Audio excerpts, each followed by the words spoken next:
लोकाभिरामं रणरङ्गधीरं राजीवनेत्रं रघुवंशनाथं कारुण्यरूपं करुणाकरन्तं श्रीरामचन्द्रं शरणं प्रपद्ये। कर्पूरगौरं करुणावतारं संसारसारं भुजगेन्द्रहारं सदा वसन्तं हृदयारविन्दे भवं भवानी सहितं नमामि। अतुलितबलधामं हेमशैलाभदेहं धनुजवनकृशानुनां ज्ञानिनामग्रगण्यं सकलगुणनिधानं बाणानामधीशं रघुपतिप्रियभक्तं वातजातं नमामि। सीताराम चरणरति मोरे अनुदिन बढ़ाऊं अनुग्रह तोरे। जहि विधिनाथ होई हित मोरा करहूँ सुबेगी दास मैं तोरा। सीताराम राम राम सीताराम राम राम सीताराम राम राम राजा राम राम राम राजा राम राम राम सीताराम राम राम सीताराम राम राम राजा राम राम राम। हरि शरणम भक्त वंशा कल्पतरु भक्त वत्सल शरणागत वत्सल दीन बंधु दया सिंधु कृपा सिंधु भगवान भोलेनाथ की माते कृपा से उनकी करुणा से शिव महापुराण की विदेश्वर संहिता की कथा आप लोगों को सुनाने का अवसर प्राप्त हुआ है। इसके पूर्व आप सब 15 अध्याय की कथा सुन चुके हैं। 16वें अध्याय की कथा में हम आज आपको सुनाएंगे पृथ्वी आदि से निर्मित देव प्रतिमाओं के पूजन की विधि, उनके लिए नैवेद्य का विचार, पूजन के विभिन्न उपचारों का फल, विशेष मास, दिन, तिथि एवं नक्षत्रों के योग में पूजन का विशेष फल तथा लिंग के वैज्ञानिक स्वरूप का विवेचन। तो आइए चलते हैं हम शिव महापुराण के विदेश्वर संहिता के 16वें अध्याय कथा सुनने। इसके पूर्व अगर आप हमारे चैनल को सब्सक्राइब नहीं किए हैं तो चैनल को सब्सक्राइब कर लें ताकि हर अपडेट आप लोगों को मिलता रहे। चलिए चलते हैं कथा की ओर। एक बार बोलिए देवाधिदेव महादेव की जय, मैया पार्वती की जय। ऋषियों ने कहा, साधु शिरोमणि, अब आप पार्थिव प्रतिमा की पूजन का विधान बताइए जिससे समस्त अभिष्ट वस्तुओं की प्राप्ति होती है। सूत जी बोले, महर्षियों, तुम लोगों ने बहुत उत्तम बात पूछी है। पार्थिव प्रतिमा का पूजन सदा संपूर्ण मनोरथों को देने वाले है तथा दुख का तत्काल निवारण करने वाला है। मैं उसका वर्णन करता हूँ, तुम लोग उसको ध्यान पूर्वक सुनो। पृथ्वी आदि की बनी हुई देव प्रतिमाओं की पूजा इस भूतल पर अभिष्टदायक मानी गई है। निश्चय ही इसमें पुरुषों का और स्त्रियों का भी अधिकार है। नदी, पोखरे अथवा कुएं में प्रवेश करके पानी के भीतर से मिट्टी ले आएं, फिर गंध चूर्ण के द्वारा उसका संशोधन करें और शुद्ध मंडप में रखकर उसे महीन पीसें और सानें। इसके बाद हाथ से प्रतिमा बनाएं और दूध से उसका सुंदर संस्कार करें। उस प्रतिमा में अंग प्रत्यंग अच्छी तरह प्रकट हुए हों तथा वह सब प्रकार के अस्त्र शस्त्रों से संपन्न बनाई गई हो। तदंतर उसे पद्मासन पर स्थापित करके आदर पूर्वक उसका पूजन करें। गणेश, सूर्य, विष्णु, दुर्गा और शिव की प्रतिमा का, शिव का एवं शिवलिंग का द्विज को सदा पूजन करना चाहिए।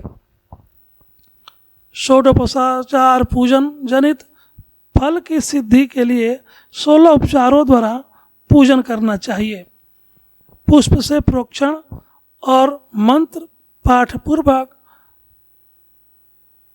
अभिषेक करें। अगहनी के चावल से नैवेद्य तैयार करें। सारा नैवेद्य एक लगभग पाव भर होना चाहिए। घर में पार्थिव पूजन के लिए एक कुंडव और बाहर किसी मनुष्य द्वारा स्थापित शिवलिंग के पूजन के लिए एक प्रस्त यानी सेर भर नैवेद्य तैयार करना आवश्यक है। ऐसा जानना चाहिए, देवताओं द्वारा स्थापित शिवलिंग के लिए 3 सेर नैवेद्य अर्पित करना उचित है और स्वयं प्रकट हुए स्वयंभू शिवलिंग के लिए 5 सेर नैवेद्य अर्पित करना चाहिए। ऐसा करने पर पुण्य फल की प्राप्ति समझनी चाहिए। इस प्रकार सहस्त्र बार पूजा करने से द्विज सतलोक को प्राप्त कर लेता है। 12 अंगुल चौड़ा, इससे दूना और 1 अंगुल अधिक अर्थात 25 अंगुल लंबा तथा 15 अंगुल चौड़ा जो लोहे या लकड़ी का बना हुआ पात्र होता है उसे विद्वान पुरुष शिव कहते हैं।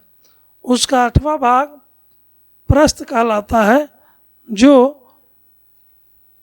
4 कुंडव के बराबर माना गया है। मनुष्य द्वारा स्थापित शिवलिंग के लिए 10 प्रस्थ, ऋषियों द्वारा स्थापित शिवलिंग के लिए 100 प्रस्थ और स्वयंभू शिवलिंग के लिए 1 सहस्त्र प्रस्थ नैवेद्य निवेदन किया जाए तथा जल, तेल आदि एवं गंध द्रव्यों की भी यथा योग मात्रा रखी जाए तो यह उन शिवलिंगों की महापूजा बताई जाती है।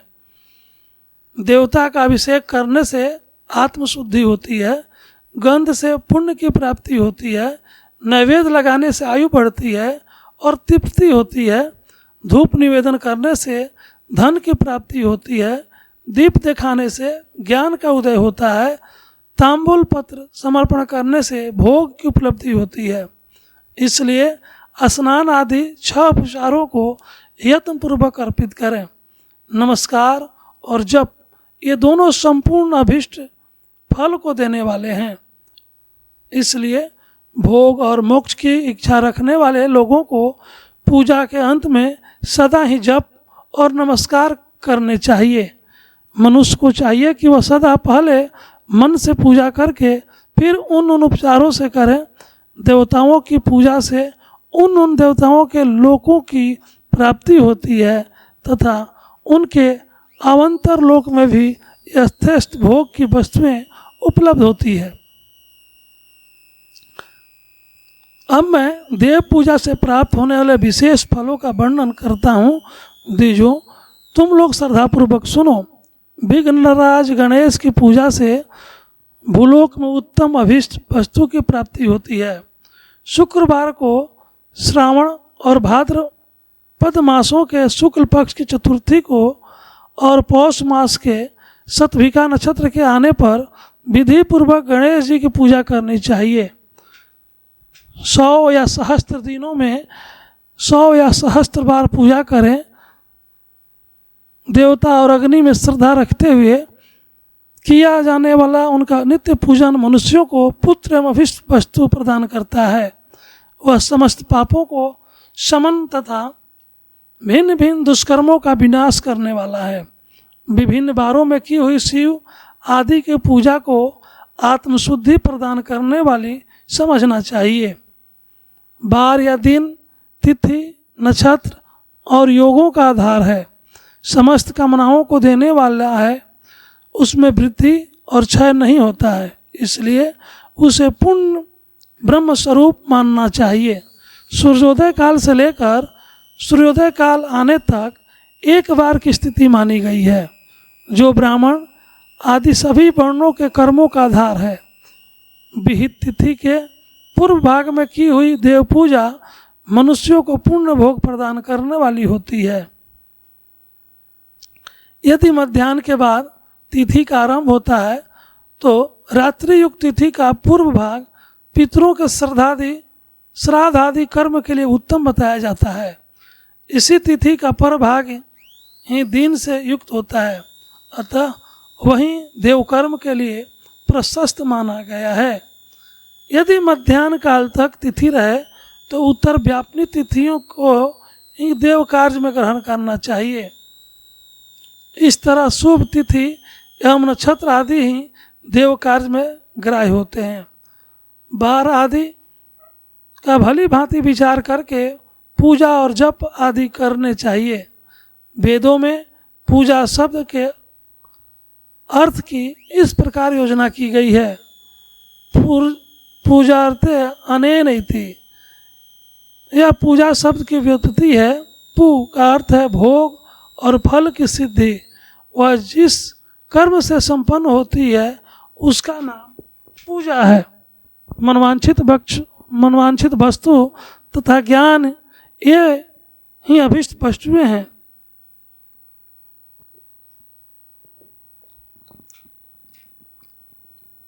सकाम भाव वाले को अभिष्ट भोग अपेक्षित होता है और निष्काम भाव वाले को अर्थ परमार्थिक ज्ञान, ये दोनों ही पूजा शब्द के अर्थ हैं। इनकी योजना करने से ही पूजा शब्द की सार्थकता है। इस प्रकार लोक और वेद में पूजा शब्द का अर्थ विख्यात है। नित्य और नैमित्तिक कर्म कालांतर में फल देते हैं, किंतु काम कर्म का यदि भली भांति अनुष्ठान हुआ हो तो वह तत्काल फलद होता है।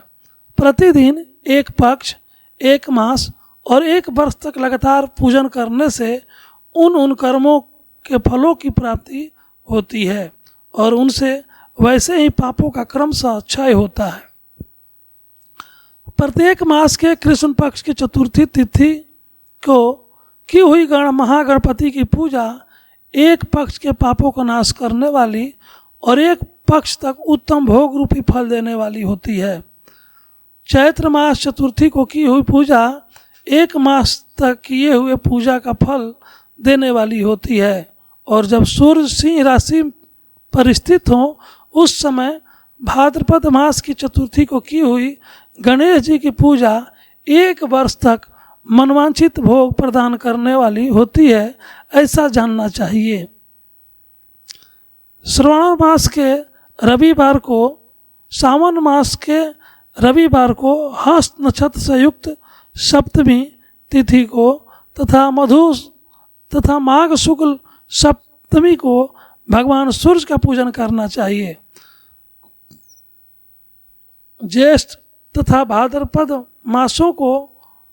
मासों के बुधवार को, श्रवण नक्षत्र से युक्त द्वादशी तिथि को तथा केवल द्वादशी को भी किया गया भगवान विष्णु का पूजन अभीष्ट संपत्ति को देने वाला माना गया है।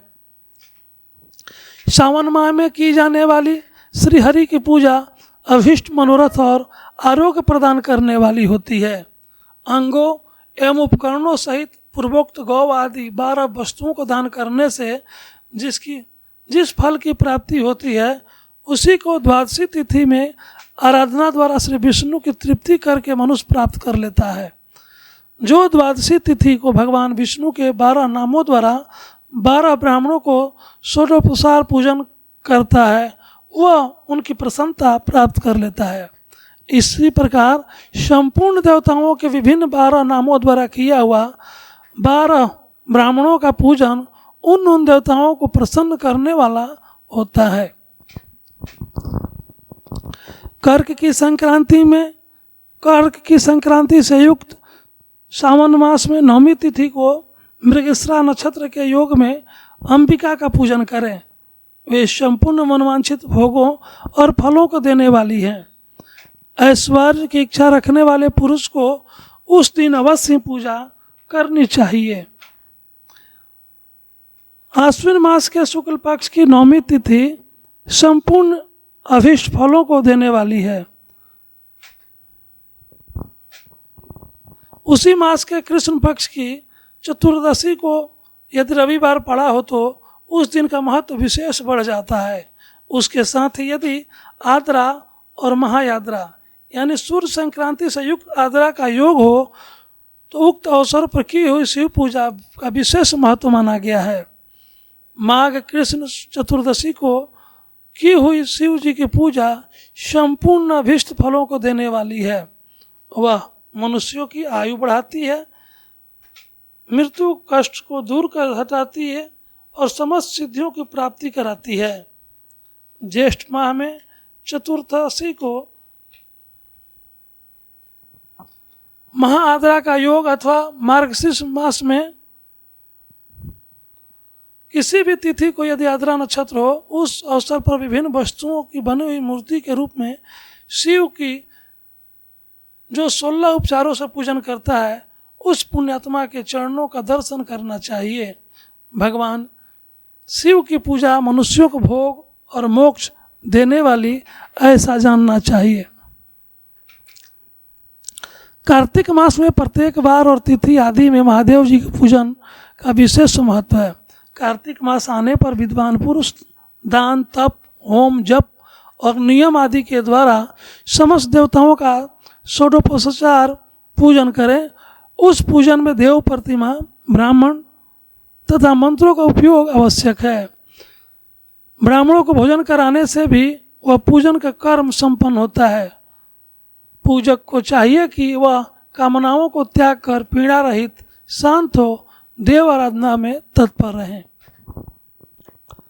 कार्तिक मास में देवताओं का यजन पूजन समस्त भोगों को देने वाले हैं, व्याधियों को हर लेने वाले तथा भूत और ग्रहों का विनाश करने वाला है।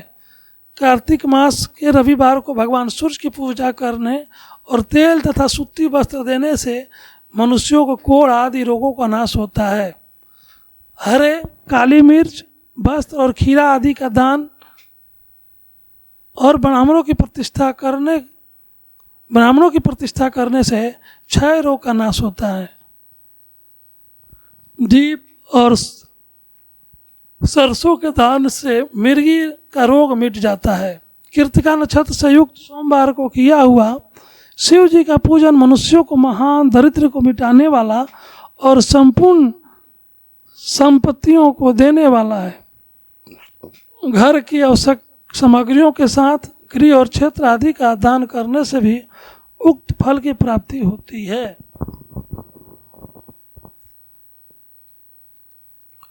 कृतिका युक्त मंगलवार को श्री स्कंद का पूजन करने से तथा दीपक एवं घंटा आदि का दान देने से मनुष्यों को शीघ्र ही वाक सिद्धि प्राप्त हो जाती है।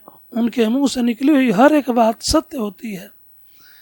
कृतिका युक्त बुधवार को किया हुआ श्री विष्णु का यजन तथा दही भात का दान मनुष्यों को उत्तम संतान की प्राप्ति कराने वाला होता है। कृतिका युक्त गुरुवार को धन से ब्रह्मा जी का पूजन तथा घी, मधु, सोना और घी का दान करने से मनुष्यों के भोग वैभव की वृद्धि होती है। कृतिका युक्त शुक्रवार को गजानन गणेश की पूजा करने से तथा गंध पुष्प एवं अन्न का दान देने से मानवों के भोग पदार्थों की वृद्धि होती है। उस दिन सोना चांदी आदि का दान करने से बंध्याओं को भी उत्तम पुत्र की प्राप्ति होती है। कृतिका युक्त शनिवार को दिक्पालों की वंदना, दिग्गज नागों और सेतु पालकों का पूजन, त्रिनेत्रधारी रुद्र, पापाहारी विष्णु तथा ज्ञानदाता ब्रह्मा का आराधना और धन्वंतरी एवं दोनों अश्विनी कुमारों का पूजन करने से दुर्मृत्यु एवं अकाल मृत्यु का निवारण होता है तथा तत्कालिक व्याधियों की शांति हो जाती है। नमक, लोहा, तेल और उड़द आदि का त्रिकुट, सौंठ, पीपल और गोल मिर्च, फल, गंध और जल आदि का घृत आदि कठोर वस्तुओं का भी दान देने से स्वर्गलोक की प्राप्ति होती है। इनमें से नमक आदि का मानव का मान कम से कम 1 प्रस्थ 1 सेर होना चाहिए और सुवर्ण आदि का मान कम से कम 1 फल। धन की संक्रांति से युक्त पौष मास में उषा काल में शिव आदि समस्त देवताओं का पूजन क्रमशः समस्त सिद्धियों की प्राप्ति कराने वाला होता है। इस पूजन में अगहनी के चावल से तैयार किए गए हविष्य का नैवेद्य उत्तम बताया गया है। उस मास में नाना प्रकार के अन्न का नैवेद्य का विशेष महत्व रखा गया है। मार्गशीर्ष यानी अगहन मास में केवल अन्न का दान करने वाले मनुष्यों को भी संपूर्ण अभीष्ट फलों की प्राप्ति हो जाती है। अगहन मास में अन्न का दान करने वाले मनुष्य के सारे पाप नष्ट हो जाते हैं। यह अभीष्ट वह अभीष्ट सिद्धि, आरोग्य, धर्म, वेद का सम्यक ज्ञान, उत्तम अनुष्ठान का फल, इहलोक और परलोक में महान भोग, अंत में सनातन योग यानी मोक्ष तथा वेदांत ज्ञान की सिद्धि प्राप्त कर लेता है। जो भोग की इच्छा रखने वाले हैं वह मनुष्य अगहन मास आने पर कम से कम 3 दिन भी उषा काल में अवश्य देवताओं का पूजन करें और उस मास में पूष मास को पूजन से खाली न जाने दें। उषा काल से लेकर संगव काल तक ही उस मास में पूजा का विशेष महत्व माना गया है।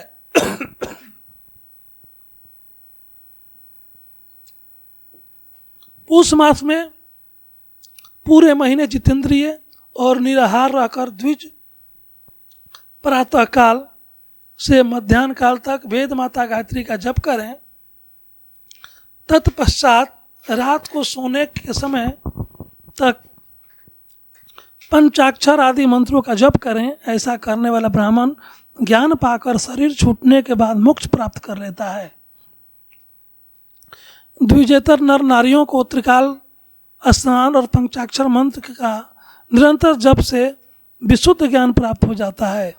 इष्ट मंत्रों का सदा जाप करने से बड़े से बड़े पापों का भी नाश हो जाता है।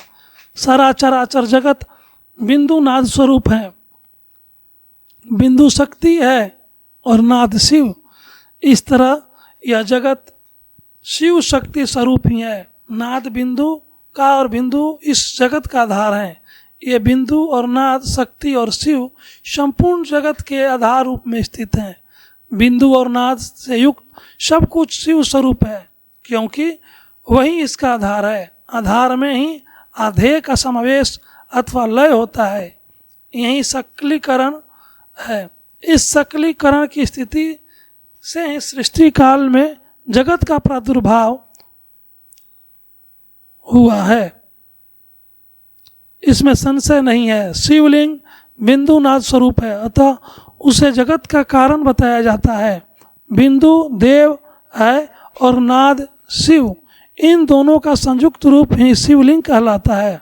अतः जन्म के संकट से छुटकारा पाने के लिए शिवलिंग की पूजा करनी चाहिए। बिंदु रूपी देवी उमा माता हैं और नाद स्वरूप भगवान शिव पिता। इन माता पिता के पूजित होने से परमानंद की प्राप्ति होती है। अतः परमानंद का लाभ लेने के लिए शिवलिंग का विशेष रूप से पूजन करें। देवी उमा जगत की माता हैं और भगवान शिव जगत के पिता। जो इनकी सेवा करता है उस पुत्र पर इन दोनों माता पिता की कृपा अधिकाधिक बढ़ती रहती है।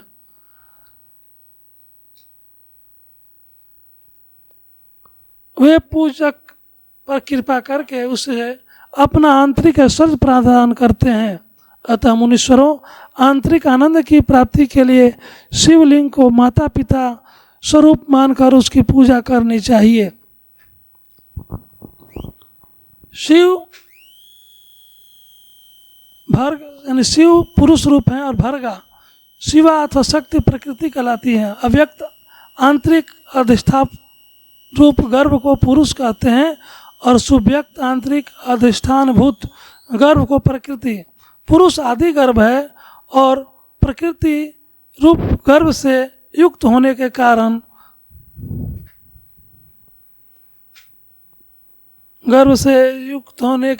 गर्भवान है, क्योंकि वही प्रकृति का जनक है।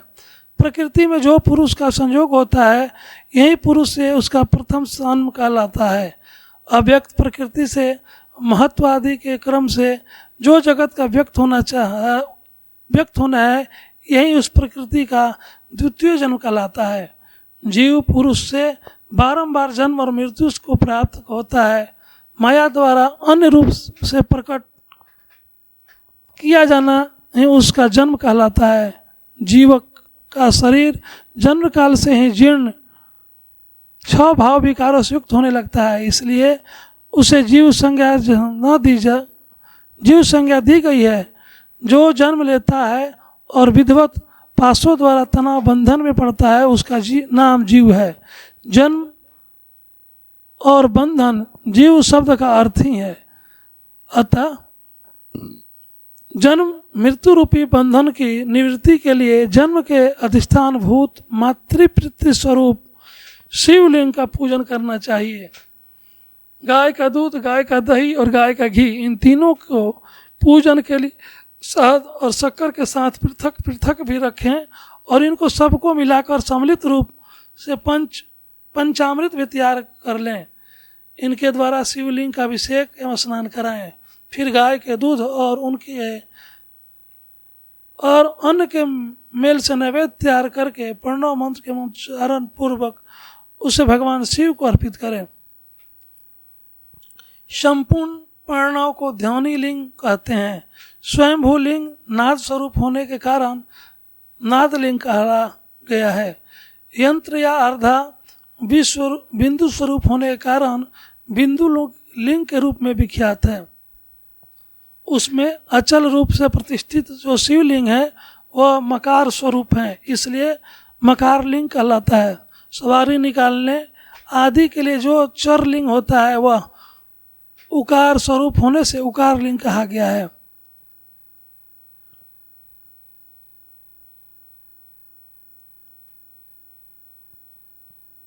उकार लिंग कहा गया तथा पूजन की दीक्षा देने वाले जो गुरु या आचार्य उनको विग्रह आकार का प्रतीक होने से आकार लिंग माना गया है। इस प्रकार आकार, उकार, मकार, बिंदु, नाद और ध्वनि के रूप में लिंग के 6 भेद हैं।